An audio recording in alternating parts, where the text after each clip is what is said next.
gara-gara kasus asusila Ketua KPU Hasyim Asyari dipecat oleh DKPP. Dalam sidang pembacaan putusan dugaan pelanggaran yang digelar di kantor DKPP, terbukti bahwa Hasyim Asyari telah melakukan tindak asusila kepada seorang perempuan berinisial CAT. Selain itu, Ketua KPU RI yang dipecat ini juga sempat mengajak korban berhubungan badan dan berjanji menikahinya. Dia bahkan membuat pernyataan akan membelikan apartemen dan memberikan biaya hidup 30 juta rupiah per bulan. Sebelum mendapatkan sanksi pemecatan, Hasyim Asyari ternyata sudah beberapa kali melakukan pelanggaran.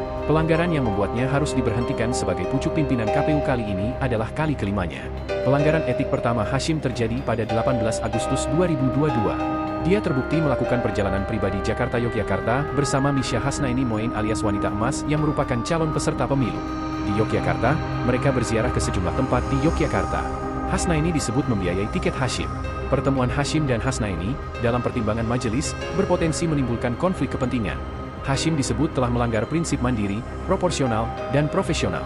Kemudian yang kedua, Hasyim dinyatakan melanggar kode etik sehubungan dengan pasal 8 ayat 2 Peraturan KPU 10 tahun 2023 soal pembulatan ke bawah dari 30% pencalonan perempuan dalam pemilu DPR-DPRD. Kasus tersebut disebut akibat kesalahan KPU dalam menghitung kuota minimal 30% perempuan calon anggota DPR-DPRD. Lalu yang ketiga, Hasyim dan 6 anggota KPU lainnya diadukan ke DKKP karena menerima pencalonan Gibran Rakabuming Raka sebagai calon wakil presiden pada 25 Oktober 2023. Mereka didalilkan menerima pendaftaran sebelum merevisi PKPU nomor 19 tahun 2023 setelah putusan MK.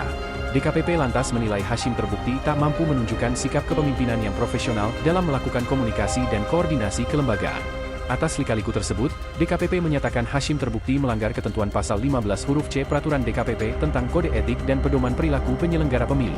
Kemudian kasus terakhir sebelum tindakan asusila, Hasyim juga terbukti melakukan pelanggaran etik dalam kasus rekrutmen calon anggota KPU Kabupaten Nias Utara periode 2023 hingga 2028 pada Februari lalu. Hasyim diadukan oleh calon anggota KPU Nias Utara yang terpilih, Linda Happy Karista Hea. Hasyim disebut secara mendadak mengganti Linda, sehingga gagal dilantik.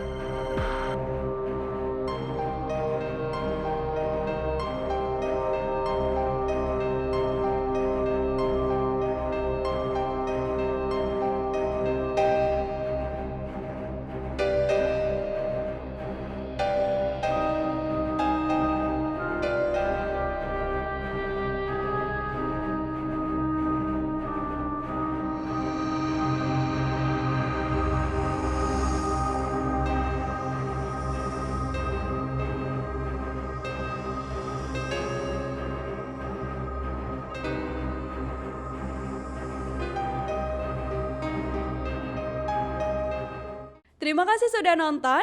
Jangan lupa like, subscribe, dan share ya.